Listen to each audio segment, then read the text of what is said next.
TSN 1050 on the TSN app, your home smart speaker, and up on TSN 2 all afternoon, live from Royal Montreal. Brian Hayes, the O-Dog Jeff O'Neill. Noodle's flying home today. He'll be back tomorrow. He's jacked to get back here. We're jacked to be here. The players were out. The weather's actually held up. There was a concern it was going to rain all day today. It has not been raining. The players have been practicing all week. They practiced today, and by this time tomorrow, it is go time at the President's Cup. We just walked before we came to our studio up here, Hazy. We went to the first tee. What a scene that is going to be. Like I said to our boss, Ken, I was like, I can't imagine how nervous somebody would be standing in front of all those people hitting the very first shot of the day. Right. Because that build out there for the first tee is unbelievable, man. And the fairways and greens look so good. We walked on the 18th green last night before we went home. I thought someone was going to tell us to get off the green.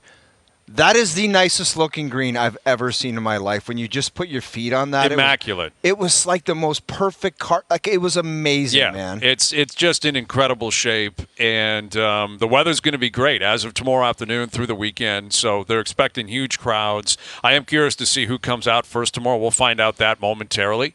You know, there's going to be 5 matches tomorrow, and I'd like to see Mike Weir send the Canadiens out first. You mentioned that first tee. It's going to be largely a Canadian crowd. I know, but Hayes, Connors and Hughes first peg in the ground. I get it. Come on now. But what did we talk about before we started the show? We saw the results of the last 7 or 8, and I was looking at it and I said these results don't look horrible.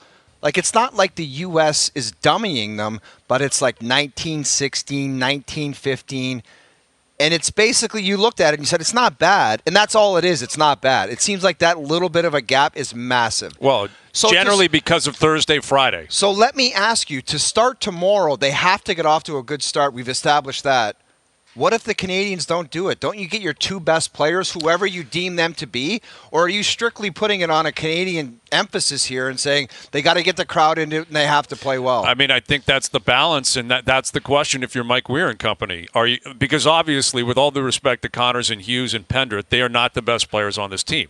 A healthy Hideki Matsuyama is the best player. Sounds like he'll probably pair up with Sung J.M. Adam Scott's been lights out, and Scott's been in this position a ton. He's played in 11 of these, so he will not be shook by that first tee. No. But when you know you're an underdog, what do you think is more important? Is it the intangible of getting the crowd going? If you send the Canadiens out first, they hit the fairway, they win the first hole, they get rocking, all of a sudden that can permeate the whole group and permeates the crowd, the city, the country. These are all things that I'm sure Mike Weir has been thinking about for a year. You know, how do you handle this? And again, we're going to find out exactly how it will shape up tomorrow. Him being a Canadian and having the assistant captains that he has, whether it's Camilo Villegas or Ernie Els or Jeff Ogilvy or Trevor Immelman, they got to get in his ear and say, that's either the right play or the wrong play. That's why you lean on those people. Absolutely. Because it sounds great, your idea. I love that idea. I do too. But if it doesn't work, you go back to him and say, man, what were you thinking there? You didn't put your best 2 players out to get on the board early. Right, especially if they're going out against Scotty Scheffler and Sam Burns or something like that. If Scheffler's coming out first, and I would presume that'll likely be the case. Do you know how the process works of picking the matches? Like, do you know who says, this is our first 2? The road team, I think, has to put in first. It's kind of like an NHL building, like the game sheet. You got to put in, and they're doing it right now. You can see it. Like, we have the Golf Channel up in here. I think you can find it on TSN as well.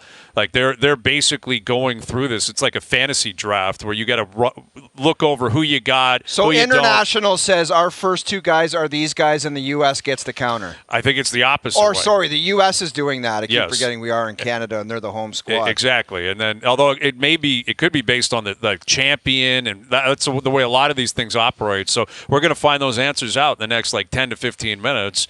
Doogie, keep us updated. Keep us updated, Doogie. Doogie's got a brand new hat. He went to the shop and dropped a few $100. He looks great. Doogie's having a hell of a tournament thus far. Yes. He's meeting people downtown. He's feeding perfectly. He's had some nice meals with us. He has. He's having a great tournament. He is. He had a little penne and red sauce today at lunch. Right? Keep it very simple, very basic. I was disappointed with Doogie's lunch order. We went to a great place, La Medusa, right beside the hotel.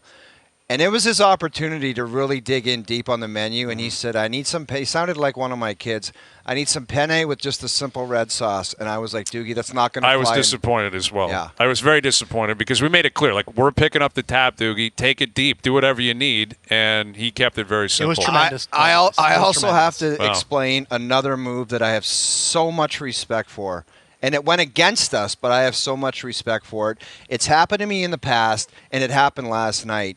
If in this city you ever ask someone working at a restaurant, bar, hotel to put on a Maple Leaf game, they will flat out refuse you, and they just say, no, we're not doing it. That happened last night. And I have so much respect for that. Just, no, we're not doing it. If you want to watch that, you're not watching it here. And I just shook my head and said, fair. We went for dinner, hotel bar last night. It was a long day. We were all going to shut it down early, and they had 4 TVs in there. Yeah. All of them were on the Habs game. All 4 of them were on the Montreal Canadiens And I game. just politely said, any chance one of the TVs... Give us one Leaf game. And one. He said, he lied to me. He said, I only got one cable box, and it's all on the same. And bogus. I thought, that's a lie. But just him saying, I'm not doing that, I respect that. I have a lot of respect for that. Yeah. I do. I mean, you have to understand the market you're in. I get it. It's a little bit strange at a hotel where it's all travelers.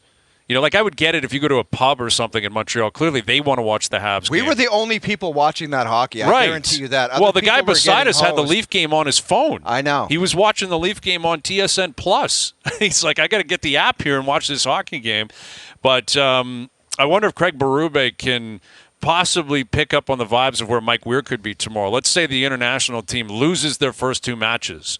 Okay, they lose the first 2 matches. Will Mike Weir be asked what Craig Berube got asked last night? Is panic seeping in?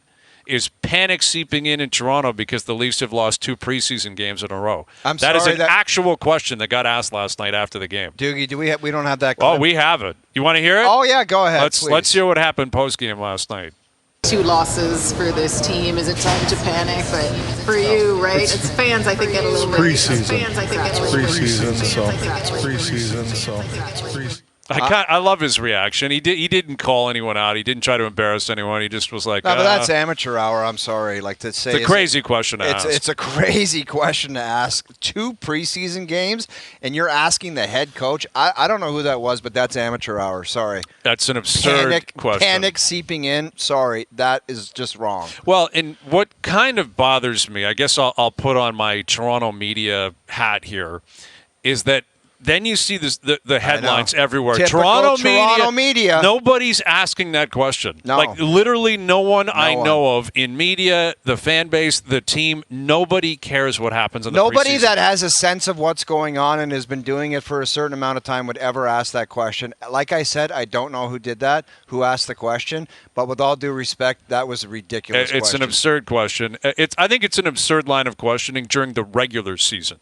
I really do. I think 2-game segments in the regular season, you get blown out 2 games in a row, you cannot ask somebody if panic is seeping in. If you're down 2-0 in the playoffs, panic's seeping in. I don't even think you have to answer that question or ask it because the answer is so obvious. But I don't think it's appropriate to ask a regular season 2-game segment if panic is seeping in, let alone the first 2 of the preseason. So, no, I think the answer is naturally it's not. And, the Leafs lost last night, but I think Stolarz of what we got to see again, we're in Montreal, and we tried to get the game on, and it was absolutely napah, like not happening. But Stolarz looked pretty good. Bobby McMahon, your boy, looked good. He was racking up shots and was pretty physical last night. And, this early into camp, what I found interesting about practice today is they've split up the groups, and Craig Berube effectively said it's time to get going. And if you're on the outside of Group 1, you're probably in trouble. And I think what stood out for a lot of people today is Easton Cowan's on the outside looking in. That Nikita Grabenkin, who has made a bit of an impact and a name for himself early, he is not in Group 1. And I think that suggests Grabenkin's going to start with the Marlies, which is where he should go. He's got to figure out who he is in North America. And Easton Cowan's going to go back to the London Knights. I mean, that's what seems pretty clear at this point, unless something crazy happens. But there's nothing wrong with that. And unless you think that you just want to give Easton Cowan another game and throw him in there in a preseason game to say, hey, get some more experience, play another NHL-style game, send him back to junior. And it's not a message. It's just like it just wasn't meant to be this year. How you come to that decision after 2 games and the guys he was playing with and the positions he was playing with, that's on the Toronto Maple Leafs. But if you're making that decision, just do it early. I don't think there's anything wrong with that. You've got to go back to junior, and you've got to be a pro and act like a pro in junior. And it's difficult for him to better what he did last year in junior. But I talked about it. That's how good the league is. You could be the best player in the CHL and come up and get sent back to junior again. You don't stand out. That's how good the NHL is, and it's not a bad thing. That's the truth. And again, I think through a couple of games, he's looked okay. He's looked pretty comfortable, but it's a scenario where if he was going to stick with this team, he had to be lights out. It's producing. It's doing something on the score sheet where – like, we're talking about Max Pacioretty's first game. He tipped one in front of the net, and he took a wrister that slid under the goaltender's pads, and everybody is describing. It's just like a regular season game. You can get a garbage tip in with 2 minutes left and then an empty netter after the game. The GM will wink at you and say, what a game What tonight. A great game, man. Look at that You're game like, sheet. What are you talking about? So if Easton Cowan did that in the first game, it would be like, man, this guy's ready. Like, the whole narrative would change. All about production. And it doesn't have to be pretty production, but it's difficult because you got to try to find a way to stand out, and it just hasn't happened. But I like it, again, from Craig Berube. Like, this is more of an important kind of message than anything to do with music being played or, any of the other behind-the-scenes stuff. And this may actually look and feel different than what Sheldon Keefe was doing throughout his career here, where Keefe, it felt like gave guys, there were larger groups in camp, and he mixed a lot of stuff up. Like, he was constantly kind of putting lines in the blender, and that will undoubtedly happen with Berube. Every coach is going to do that. If he sees something he doesn't like, he's going to change it. But he spoke to consistency, to camaraderie, to gelling, to being a group, and this is a veteran team in the league. Like, the Leafs are one of the older teams in the league. Their core players are all vets in their mid to late 20s, if not early 30s. You know who you are. Get your group together, find out your 4 lines or your 14 forwards, find out your 7 or 8 defensemen, and just get rocking. And every Start coach playing. is going to tell you after 10 days or whatever it's been, enough. They're like, the joke's over with guys that I don't know their name doing a cycle drill or doing defensive coverage drills. They want the NHL lineup as soon as they can. They want to get their hands on it and do the system stuff with it. Absolutely. I also like, just from the aspect of the Maple Leafs, it's just not the entitlement thing where it's like, oh, we got this kid, he's the golden boy, he was the OHL, this and that, Memorial Cup, and he's entitled to do this and play with the NHL team, and he's not entitled to that spot. It's like, you got to earn it. You got to chew on it and marinate a little bit, and it might be the best thing for the kid to go back to London and be pissed off to say it didn't happen the way I wanted it to. Go be the captain of the Knights, get to the World Junior team, be on the top line, PP1, and have a great season. That's clearly going to be the messaging if and when that happens.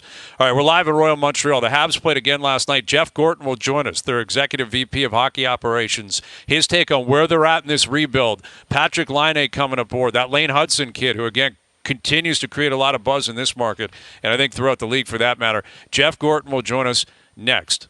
All right, we're live at Royal Montreal, the President's Cup, starting tomorrow. 5 matches tomorrow. The groups have been revealed. We'll get to that later in the hour. Our buddy Laurence Applebaum will join us later in the hour. James Duthie coming up as well.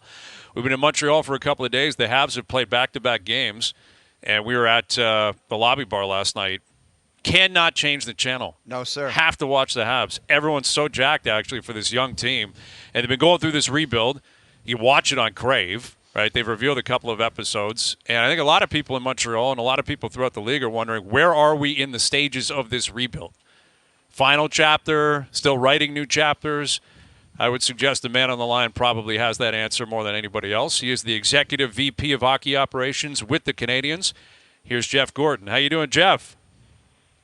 I'm doing really well. How you guys doing? We're doing well. Thank you for joining us. Like we said, we've been in town for a couple of days, man. There's a lot of buzz about your team. You live here, you work here, you work for the team. Are you picking up on that from the fans throughout Montreal? Yeah, it's pretty hard to hide from right now. There's we had a couple rookie games last weekend against Toronto, and we sold them both out. So we can feel it. We understand the fans have been really supportive, and they're like the rest of us, wondering what's going to be next for our team. Gortz, what's the biggest thing for finding a balance about having all these young kids all on the same team and being excited about them and being excited about the future, but also dealing with the present, not having too young a team and too many young guys making mistakes. Like, how do you find that balance of having all these guys around? No, I mean, it's exciting. I think, the whole organization is exciting about having all these guys. But we understand as an organization we can't have 10, 18-year-old, 18 to 20-year-old players on our team. So it's just finding the right, we have some good veteran players. A lot of our better players are still below 25 too. So there's a lot there. There's just kind of keeping our feet on the ground and not getting too far ahead of ourselves is what we try to preach. Well, and in terms of that hype, and you mentioned the rookie games were sold out, and people are buzzing about all these young players that you have who have not even played in the NHL yet. Lane Hudson being one of them, Reinbacher being one of them. How do you handle the maturation of a player, doing what's right for the player, his growth, his ability to have an impact on the roster, not only this year but for years to come, but also, I guess, juggle that with the fact that the fans want to see these kids, and there's a marketing component, and there's a business component, and everyone wants to see Hudson make the team or whoever it might be. Like, maturation versus marketing. How do you handle that when it comes to making decisions on young players? Yeah, listen, if right now there's such a buzz about some of these young guys like Lane Hudson, I tell Kent, listen, if we have to send him down, good luck with the media. I'm taking that day off. Exactly. So I think it's just a matter of what's ever right for the particular player. Everyone's in a little different spot, whether they're coming out of college, they're coming out of junior, wherever they're coming from Laval. It's just, we're going to always make the right decision. I don't think it's, you can never send a guy down, and I don't think it's going to hurt him. We could hurt him by bringing him up too soon. So they're all separate cases. We'll keep that in mind, but, it's exciting. We played 2 games and we played a couple of rookie games. So it's exciting to see where everybody is and everybody pushing. There's a big battle here on defense. There's some young forwards that have come in and played really well. So, we have some games, hopefully against some NHL caliber players here in the next, 4 exhibition games. With Jeff Gorton, the Executive VP of Hockey Operations with the Montreal Canadiens, I mentioned that Crave series, the rebuild, where, it's been ongoing for a couple of years, and you're yourself, Ken Hughes, ownership, everyone's been pretty clear cut on that. And I think the fans, from my standpoint in Toronto, it sounds like people in Montreal have been very understanding, very welcoming of this. Yet I get asked, I'm sure you get asked all the time, and you're the guy who would have that answer, where are you in the stages of this rebuild? How would you answer fans when they ask you that? Where are we here? Are you final chapter? Are you still writing chapters? How do you explain that to fans? Yeah, I hate, to be a cliche guy all the time, but, we're moving in the right direction. I think we have the pieces to be better this year.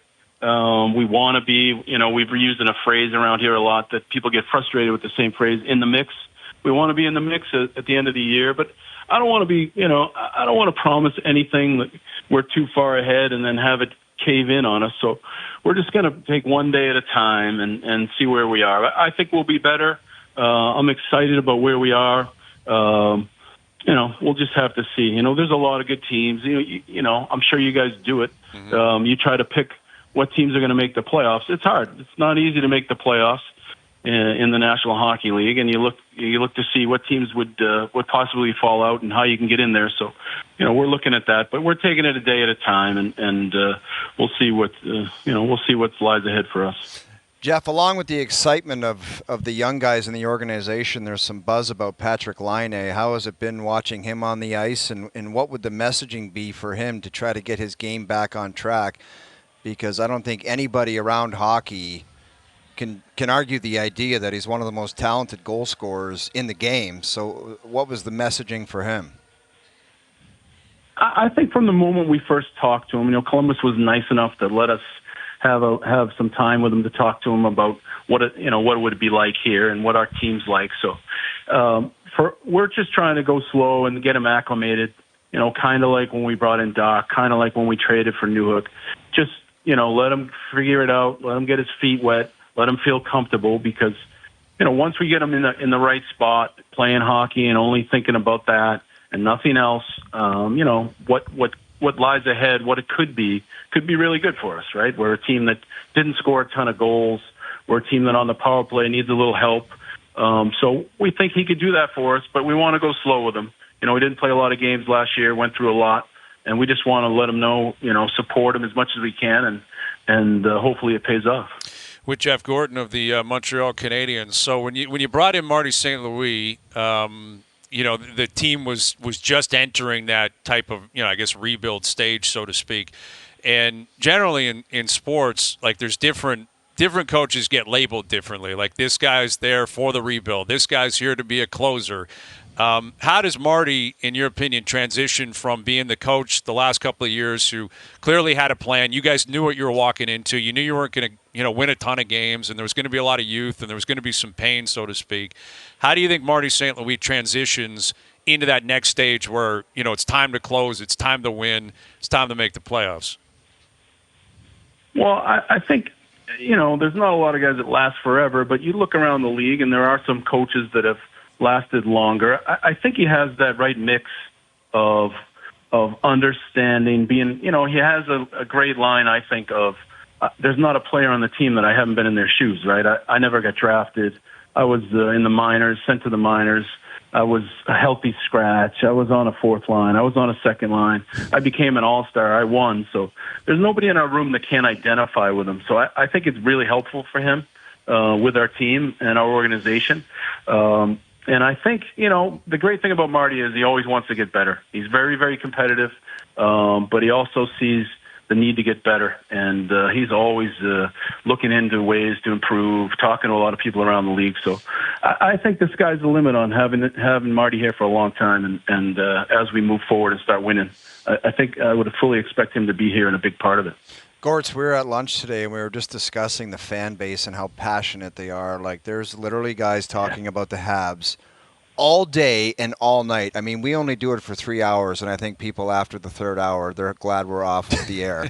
But they're just, they love the team so much, and they always want to talk about, like, what is it like for you walking around the city? Are you just inundated with stop and chats? Like, how do you manage that? Yeah, there's a lot of it, but if I leave and I walk outside, I love to have Marty next to me because nobody really cares who I am when I'm next to him. You know what I mean?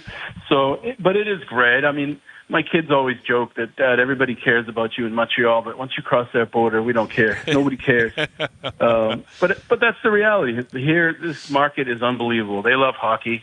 Montreal Canadiens is everybody knows what's happening on the day of the game. It's like a big, huge show. Everybody knows tonight's going to be a big night, and there's nothing like it. And our players, coming here and seeing like 21,000 for a rookie game. It's incredible, right? That's crazy. There's not a lot of places on earth that you have that kind of an opportunity. And imagine having your young players play in that kind of environment. So it's great. And yeah, there's a lot of what about the power play and what that. But everybody here, I find, has been pretty positive since I got here. They're behind the rebuild. They want to know what's next, and they love their hockey team. Well, that's what I always say about Canadian markets is they're smart hockey fans, like as you know, Jeff. I mean, and I think just like in Toronto 8 or 9 years ago, Leaf fans were dying for them to just accept it's not good enough and you got to restart and it's going to take time. Yeah. And I get the impression the same thing up here. Like people knew, they went to the Cup final in 21 and that was great, but then Carey was leaving and Weber was going to retire, and there was an understanding that things had to reset and it takes some time. And I think that speaks to hockey knowledge, don't you, Jeff? That people get it, people want it, and they understand the payoff could be great. I do. I mean, I think we're lucky, right? Like Jeff Molson has been a big part of it, right? Wanted this push for the rebuild as well, and our fans, I think it's been helpful. We've kind of told them we've been pretty transparent about everything we're doing, and they like it. They understand. They know more than anybody what's coming next. They know we have Demidov, who we took 5th overall. They watch every shift he takes, right? So they know we have Hage, was the first-round pick in Michigan. They know everything about our prospects. So those are a lot of questions I get on the street is who's coming next and how's Fowler doing at BC? We get all that. So it's exciting that, we just feel like our fans are with us. We're all in this together, and And we've been, people say you can't rebuild in Montreal, but I feel like they've been great. Fans have been unbelievable. Well, Gortz, I think any fan base, it's like I love the term when they say, "Oh, Toronto could never withstand that," or they would never stand for it. If you're just upfront and honest, I mean, you experienced with the New York Rangers. The letter came out and it says, we're going to try to get some different players in here. And the same thing with Montreal. As long as you're upfront and honest with a fan base, I think they can deal with that. Is when you lie to them and you tell them you're trying to be good when you're actually no good is when they lose their mind. 100%. It's like my French. Everyone asks me how my French lessons are going. And when I tell them how bad they are, but I'm trying, they appreciate it, right? Listen, exactly. We that's us, man. We just parlez-vous anglais, and then we move on, man. We give it a shot. We do everything we can. All you have to do is try. All you got to do is try. They appreciate the effort. Absolutely. Yeah. With Jeff Gorton. And, I mean, the history is well stated. I was walking around the Bell Center this morning, and I've been to the rink a bunch of times, but you walk outside and you see the statues of Morenz and the Rocket and all these incredible players. And, some teams, they don't allow their history to be a big part of their modern identity. I'm curious how you've handled that, and Ken Hughes and Marty St. Louis, when you have young players coming in. Is there any educational process there, like to want to make sure young players understand some of the greats that have played here and kind of the history of the organization? I mean, there is. We had last year. We had somebody come in and speak. A historian basically spoke to the team for like 40 minutes about the history of the team. And, I sat back there too. I was like, wow, this is incredible. And all the, you could see all the players, like, anybody that loves hockey that comes to Montreal, I think you have to teach them about the history because there's no place with more history, so we'd be foolish not to do that. The other thing we try to do now is we're trying to have as many alumni as we can around our team and around our organization and let them see that they're a part of it and their history. The great thing about all these guys is they've all won. All these guys that are around our team, they all have championships and a lot of them have many. So, who wouldn't want that around your organization? Absolutely. Have you allowed yourself to review the Rebuild documentary, and what do you think of your acting skills in there? I wish I was acting. I never like to watch myself on TV. But no, it's good. I saw some of it early, the first couple, and I hear from everybody how bad I am. But it's good. It's a lot of fun. It was those guys blend in. They all do a real professional job. After a while, you don't even notice they're there, and it's good. The great thing about that show is we just let them do their own thing. We didn't have to edit anything. Didn't really get in that. It's just a real show of what goes on, and I think for any hockey fan, it's interesting, right? There's a different side of the business side. There's the game day side. There's what's going on with the team. There's a little bit of everything in that show. So it's pretty exciting. My son's in one episode, so he texted me today how he can watch Crave from Boston. So you got to hook him up. Exactly. Got to find a way. We got to get that across the border. Find somebody. Absolutely, mandatory. That's awesome. Well, we appreciate you taking time for us, Jeff. I know it's a busy time of year, and good luck throughout the rest of the preseason into the season, and I'm sure we'll catch up again down the road. I appreciate that. Did they let you guys play that course? Or no, man. After? Can you pull some strings for us? If we walked on the fairway, we'd be arrested within 3 minutes. That's the plain truth of it. Yeah, they're not messing around out here, man. No. It's in pristine shape. They don't want us messing around. I bet it is. Yeah, I bet it is. We were lucky enough to meet them the other night. They came to our game, so that's right. Ernie Els. That was quite a treat. Yeah. So yeah, they were. It's going to be fun. We'll be over there. Beauty, man. Well, we'll see you up here. We'll be here. Yeah. See you, Jeff. Sounds good, guys. Good talking to you. You too. You got it. Jeff Gorton, the Executive VP of Hockey Operations. Ernie Els hammering some Heinekens at the game. I bet you he was. Ernie let himself loose at the Bell Center. He had himself a great time. Yeah. As he should. That's pretty cool that the Habs had all the players down by the bench during the warm-up and everything. Great stuff. And, if you're from Australia, if you're from South Africa or whatever, you probably are walking in there what is happening here? Right. And look at the size of these guys. My boy Minwoo Lee tweeted out today, #Canada, I love poutine. Yes, Minwoo's on the poutine train. Yes, he loves it. And he's right. Poutine. I had to get to Montreal to get in on poutine. Growing up in Toronto, I couldn't do it. I was I can't get around it. I remember I came here, had a rather large night, dove into a poutine, and I'm hooked ever since. So I'll bet you Min Woo probably was doing the same thing. Yeah. Probably the same thing. But, yeah, he supports a poutine. And, yeah, Jeff Gorton, man, he's just a cool, calm, collected guy. He's like, yep, not going to give you any promises, no guarantees. We're just going to keep plugging along. We got a lot of good young players. In the mix. In the mix. That's the saying. They just want to be in the mix. Yeah. And it's a reasonable way to go about it. But sooner or later, somebody knocks on your door and they're like, I'm sick of hearing in the mix. Yes. It better be the mix. Yeah, I think they got one more year of in the mix. Yeah. I think this year it's understood. You can't press fast forward that much. But next year it'll be like, you guys better be making the We got to get playoffs. some rock. We got to get something going here. Yeah. And we got to get some experience. And I think what likely happens next summer is all these kids that they've accumulated, and they've accumulated a lot of them. You got to start trading some. And you got to bring in pieces that are 25 and ready to play. 100% agree. They're all not a part of, you don't want to talk about in the mix, all these young studs, they're not all a part of the mix because some of them are expendable because you never want like duplicate players. If you've got like Lane Hudson might make some other puck-moving guy expendable where it's like, we don't need both of you. Yeah, exactly. That's the guy that moves the puck out of the zone with his skating and his finesse and his vision. You don't need to do it too. Exactly, and that's what they're going to figure out at some point. And like I asked him about Marty St. Louis, I think that's a realistic question to ask and a reasonable one. Like we see it all the time. The guy who shows up, not kid gloves, but hey, we're not that good, young. But the guy who closes at the end, you got to have a different attitude and a different approach, and that's going to be intriguing to see how Marty St. Louis handles that. You know, how does he transition into that next stage where it's, all right, we're not doing this, or you're sitting down, or we're breaking that lineup. I don't care what you think. Well, the players are going to dictate a lot of that, too. I talked about it at the free agent frenzy, the Montreal Canadiens. One of their biggest missions this year is to lessen the load on the assistant coaches coming every time a player comes to the bench and they got to bend over and say, when a guy goes there, you got like they want to stop explaining so much. They want to just tap a guy on the shoulder and say, that's a great job. That's how you do that. Keep doing that, and we don't have to discuss this anymore. You know what I mean? Exactly. Like, it gets tiring when somebody comes back to I used to hate guys. They're like, well, when a guy crosses like that, what am I supposed to do? It's like, you're in the best league in the world, and you're asking a coach what you're doing.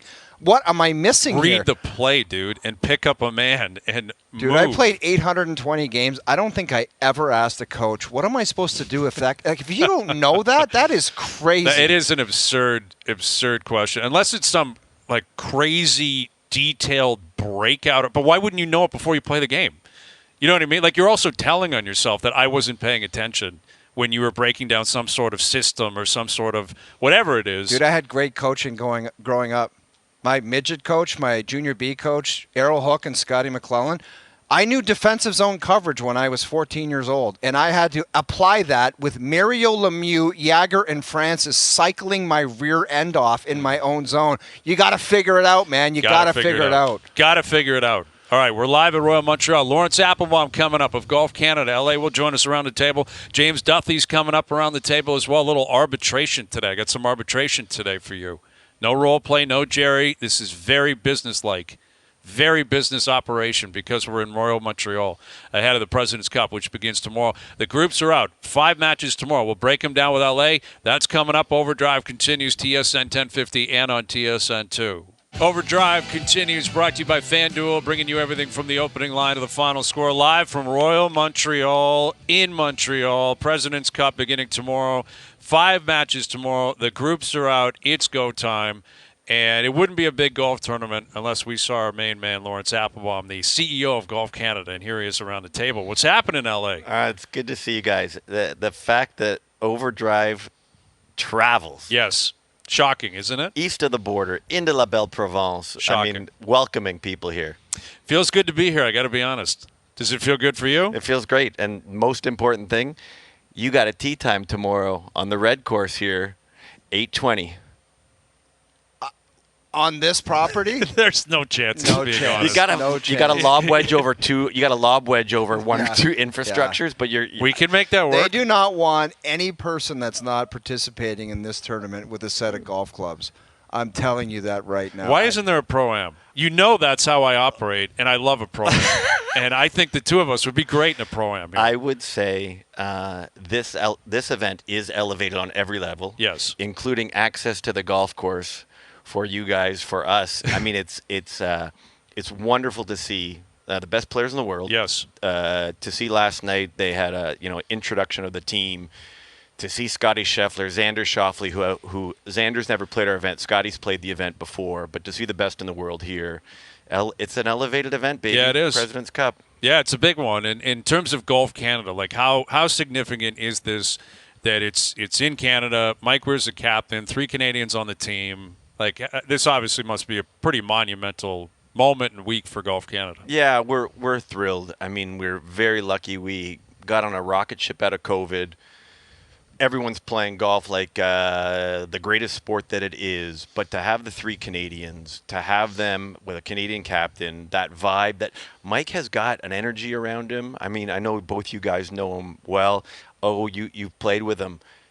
He's got that confidence. He's got that feeling of this is going to be our tournament. We need to turn this around. For I like that. I like that attitude. Did you see a different look in his face? I know you've seen him be excited about being the captain of this team and being at the Canadian Open, talking about this upcoming event, but to see him in go mode, like, was it a different face on Mike Weir? This guy is probably one of the most competitive guys that I have seen, and he's still grinding. He's still trying to play. He was playing a couple of weeks ago in a tour event in California. He played at the, I think they call it the Procore now in Napa, which was brilliant because he got his boys to go out and play. He got Corey and they played really well there. Yeah, they played well, and they made a little dough, and then they came back here with a little bit of mojo. And but I think Mike is pumped. It's really exciting to see him. It's exciting to see him in that captain's role. He's rolling around in a golf cart that, man, we got to get OverDrive golf carts that look like that. Yes. That's what we got to get. Premium, huh? High class. He's got like a scooter. I think they offered him a scooter. Doogie's cruising around in his President's Cup hat. Like, he looks pretty good, and everyone's feeling good here. It's great to be here. And in terms of, like, Mike Weir, his reputation, his legacy, he's the face of Canadian golf. He has been for a long time. That was solidified in 03.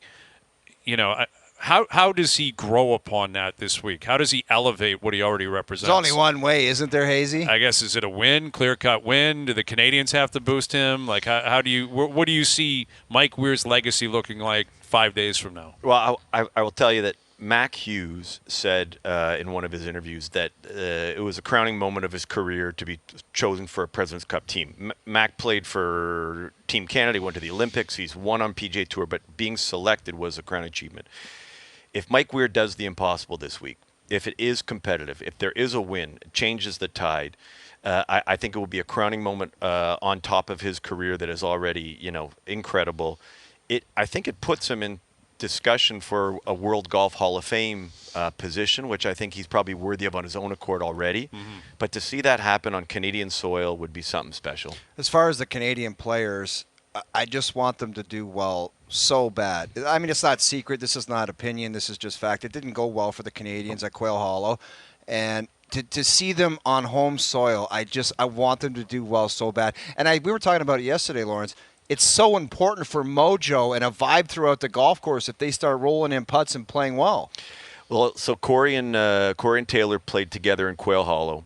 And on the Saturday, it started to look like it was going to get competitive, and it didn't roll their way. They got a couple bad bounces, and then it kind of went south from there. But you just nailed it, Jeff. It's like seeing those guys play well, how badly they want to play, how well they're playing. Yeah. And I'll tell you, saving this story for you was a lot of the pros will use multiple balls through a round. They'll interchange them, not because they lose them, but because they get a little scuff or a nick. Corey's playing the same ball because he's flushing it. He's playing the same ball most of the time because he's just hitting it so pure. And so Mike said last night, the guy's legitimately playing incredible golf right now, 1 through 12 right now. So to leave a couple guys off was a hard call. Mm-hmm. Mac's not going to make the first day on Thursday. But those combinations and seeing Corey playing with Hideki Matsuyama, the number 1 player on the international team. That's big. That's the last group, too. That's the 5th group tomorrow. The thing about that is, there's only one session Thursday, Friday, right?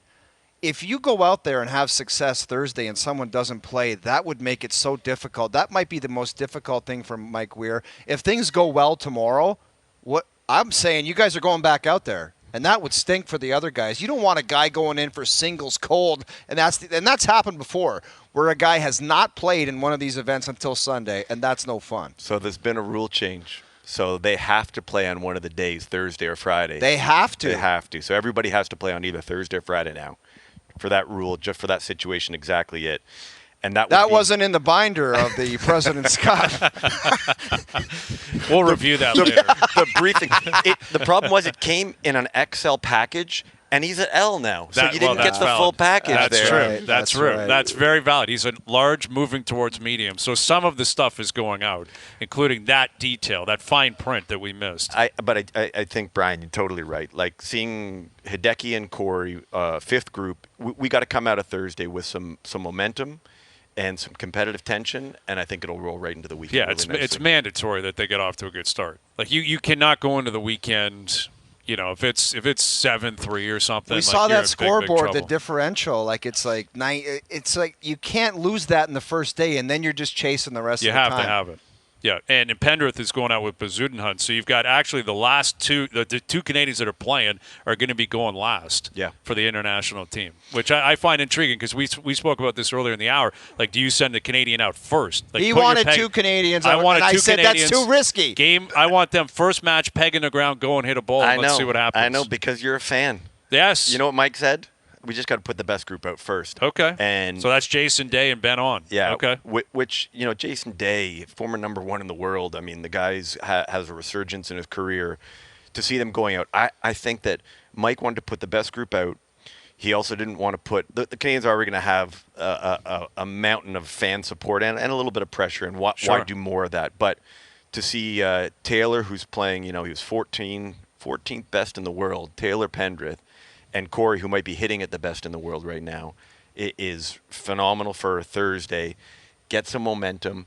They put the Koreans together, the two Korean players together. They put two of the Aussies together. So some pretty neat stuff, and I think Friday will bode well for a potential Canadian pairing. Absolutely. Laurence Applebaum with us, the CEO of Golf Canada. We're live at Royal Montreal. What I find interesting is on the American side, Jim Furyk is mixing things up where Scheffler and Sam Burns are best friends. They're not playing together. Schauffele and Cantlay have always played together. They're not playing together. And, no Thomas and no Spieth.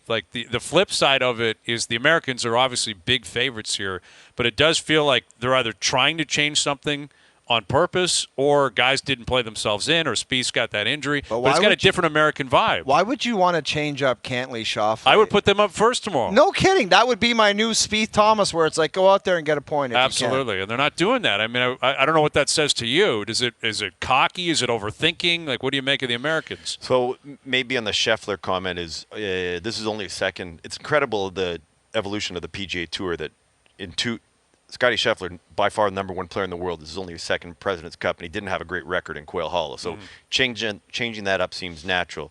Schauffele, Cantlay, odd.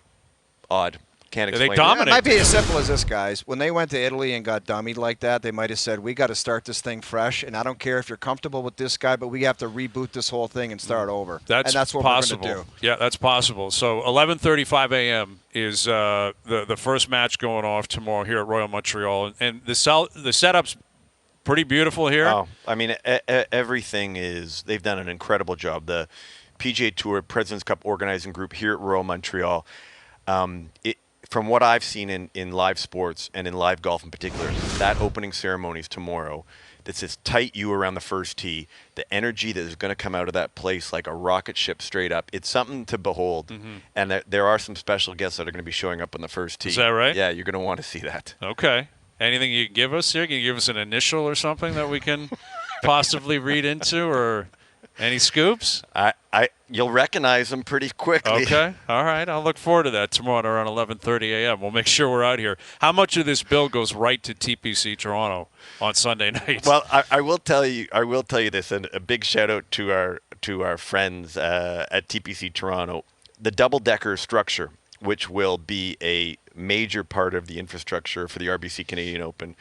We've loaned it out, part of it here. Nice. We've shared it so that we want to make sure that they have the best possible situation. But Loaned it out, or they were told to get it here? What is it? put it on the flat one? and get it out here. But I will say, when you host a world-class event like that, we learn from them. We elevate it. We've seen some things already, and we also see how important it is to have you guys here, boots on the ground. We're thrilled to see you guys both here, and we miss Jamie, but I know he'll be back tomorrow. Yeah, no, we appreciate that. We're having a blast. We've been here for just over 24 hours, and like tomorrow, it's go time. Yeah, like that's the beauty of a tournament like this is it's so isolated. Again, it starts at 11:35. By the time we get on the air, a lot of these matches could be over. Yeah, but. Friday, they kind of ease into it. Then the weekend, it's just go time, right? All day Saturday, all day Sunday. So I won't give you initials. I'll give you 2 numbers, a 9 and a 9. Oh, all right. I think I got you. I think I know where you're going with that. Wilf Paymont will be here. Yeah. Wilf, he's going to be here tomorrow. Billy Derlago. Wolfie Paymont wore 99. Very good. Very Wilf and Bill will be here tomorrow for the opening tee shot. Yeah. We love it. Them and Jake Taylor. As he should be. Exactly. That's what we need. Jake Taylor coming up, laying down stacked bunts. Well, LA, it's great to see you, buddy. Yeah. And we'll see you here, I guess, all week, really. But this is a big one for Canadian golf, for the PGA Tour, and we're looking forward to this. Yeah, thanks, guys. Great seeing you, pal. Yeah, great to see you, too. There he is, Laurence Applebaum, the CEO of Golf Canada. Hour 2 coming up. James Duthie will join us. Mark Immelman coming up as well around the table. We're live at Royal Montreal, the President's Cup. OverDrive continues, TSN 1050 and on TSN 2.